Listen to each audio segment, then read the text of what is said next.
Akulah Profesor Mede, memang berasal dari Jambu Mede. Aku ada karena cinta si ayah pada anaknya. Ayah bekerja membuat program komputer di utak-atik.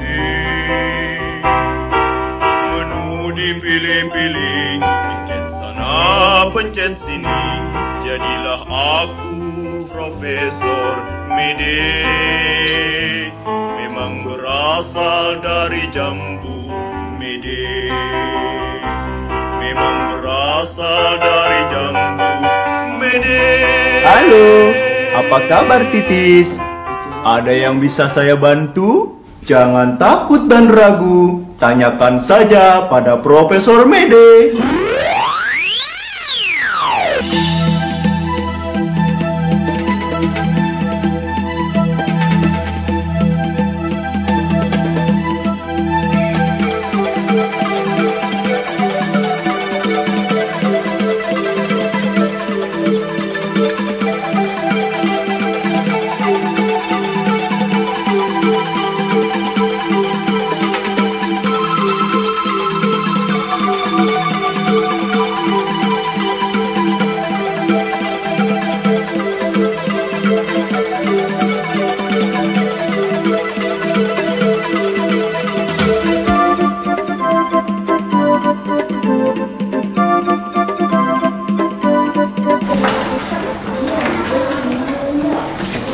Nong, masih punya bibit anggrek hitam yang dibibitkan ayahmu nggak?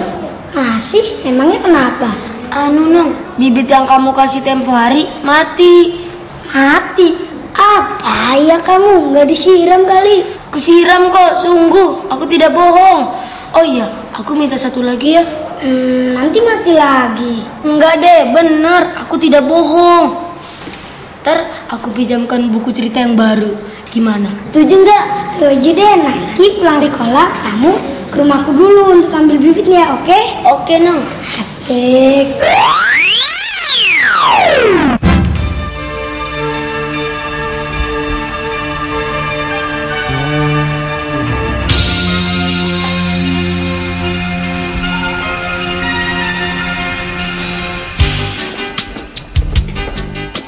Assalamualaikum. Waalaikumsalam. Kok pulangnya telat? Main dulu ya? Tidak, Bu. Tadi Eko ke rumah Inong dulu. Tuh kan main? Bukan, Bu. Tadi Eko ambil bibit ini. Kan tempo hari sudah dikasih. Iya, Bu, tapi mati.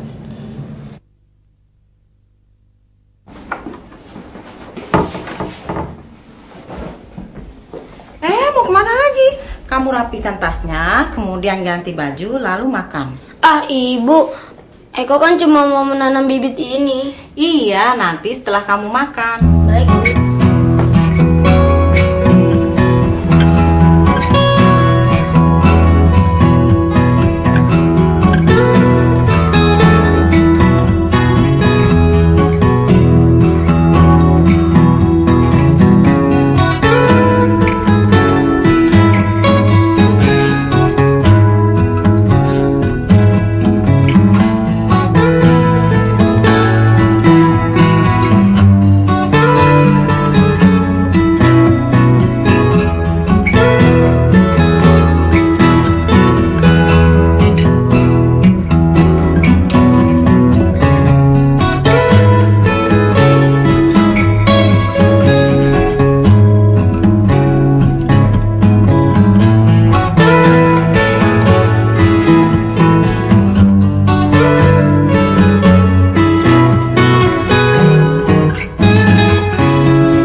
tanamannya mati lagi sih?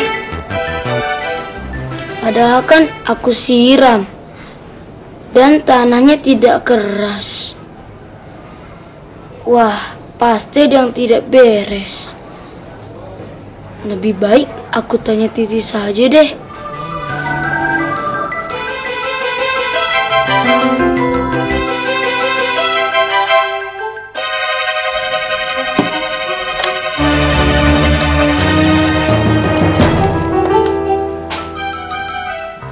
Halo, ini Titis ya? Hei, Andi, tumben. Ada kabar apa nih? Enggak, itu loh aku mau nanya. Tanya apa, Andi? Begini, Tis. Aku kan dikasih bibit tanaman yang dibibitkan oleh ayahnya si Inong. Oh, bibit hasil kultur jaringan itu ya? Iya, benar. Terus kenapa? Sudah 2 kali aku dikasih, tetapi kedua-duanya setelah aku tanam di tanah mati. Apa ya penyebabnya, Tis? Oh, itu berarti kamu tidak bakat jadi petani. Kamu jangan bercanda dong, aku serius nih. Iya deh, kenapa ya? Gini aja deh, besok kamu ke rumah aku ya. Nanti kita tanyakan pada Mede. Bagaimana? Setuju? Oke, setuju, Tis. Ayo nih, kita masuk.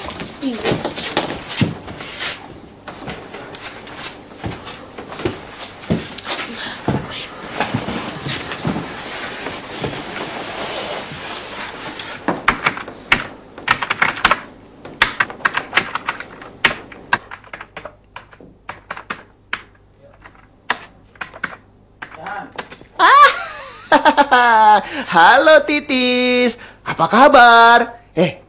Apa ada yang bisa Mede bantu? Iya nih, temanku Andi lagi kebingungan. Ia punya masalah. Masalahnya apa, Tis? Ayo Andi, bicara, jangan bohong saja. Iya deh. Begini loh, Mede. Saya sudah 2 kali mencoba menanam bibit hasil kultur jaringan, tetapi kedua-duanya mati. Padahal kan saya sudah siram dan tanahnya subur. Apa sih penyebabnya, Mede? Tapi sebelum Mede menjawab pertanyaan kamu, Mede mau tanya dulu. Apakah sebelumnya bibit itu sudah ditanam di dalam tanah? Belum, Mede.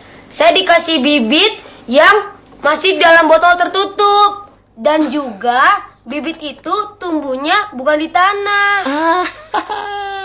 Itulah masalahnya. Maksudnya? Oh, maksudnya begini. Bibit hasil kultur jaringan tidak dapat langsung ditanam pada media tanah. Tapi bibit tersebut perlu beradaptasi dengan lingkungan di luar botol. Adaptasi?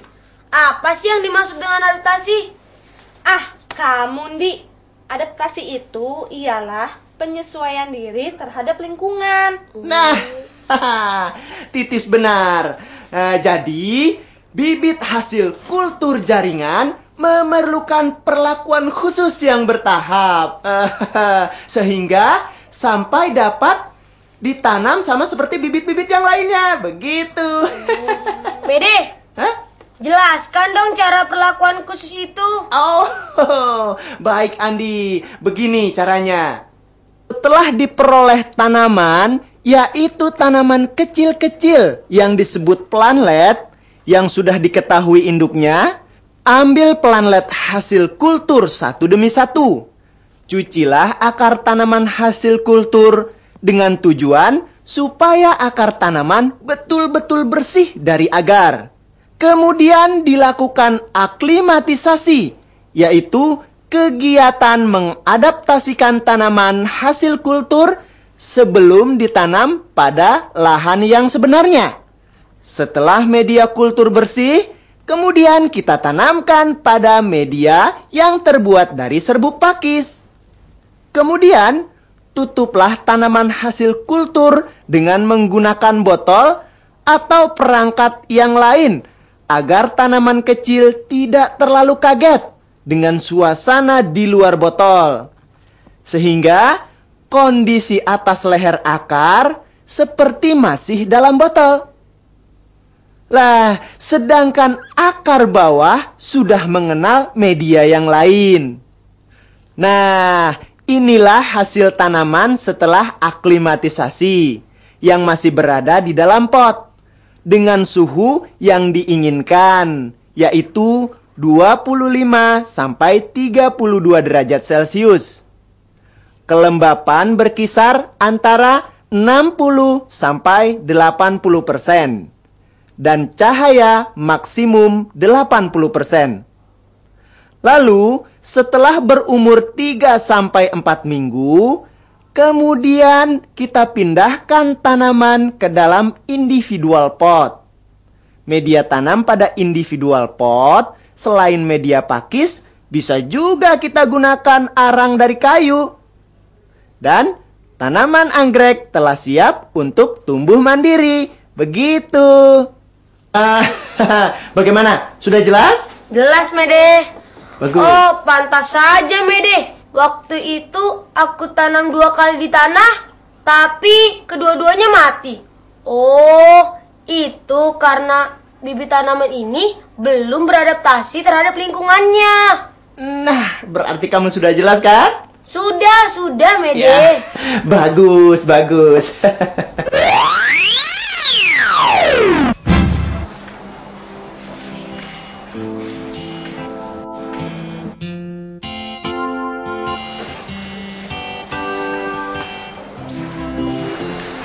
Bangun aja. Kenapain? Kok cemberut? Mana teman-teman yang lain? Itu Tis, mereka menjauhiku. Kenapa? Kalian berselisih ya? Ah, enggak tuh. Jadi, kenapa mereka menjauhimu? Katanya aku membohongi mereka, sehingga mereka kecewa. Padahal aku tidak membohongi mereka. Apanya yang bohongin? Itu Tis, hari Minggu kemarin aku mengajak mereka bermain ke hutan jati.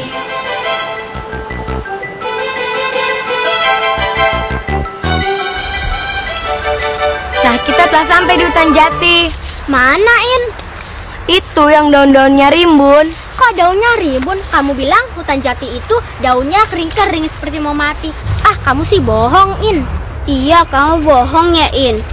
Bohong. Aku tidak bohong. Sebab waktu dulu aku melihat hutan jati itu daunnya kering. Sudahlah, jauh-jauh kita kesini hanya untuk dibohongi. Aku sangka ternyata teman kita seorang pembohong. Lebih baik kita pulang, Yurit. Ayo kita pulang aja. Begitu Tis awalnya mereka menjauhiku. Begitu. Tapi betul nggak sebelumnya kamu melihat kalau hutan jati itu daunnya kering? Betul Tis, aku nggak bohong. Apa sebabnya ya?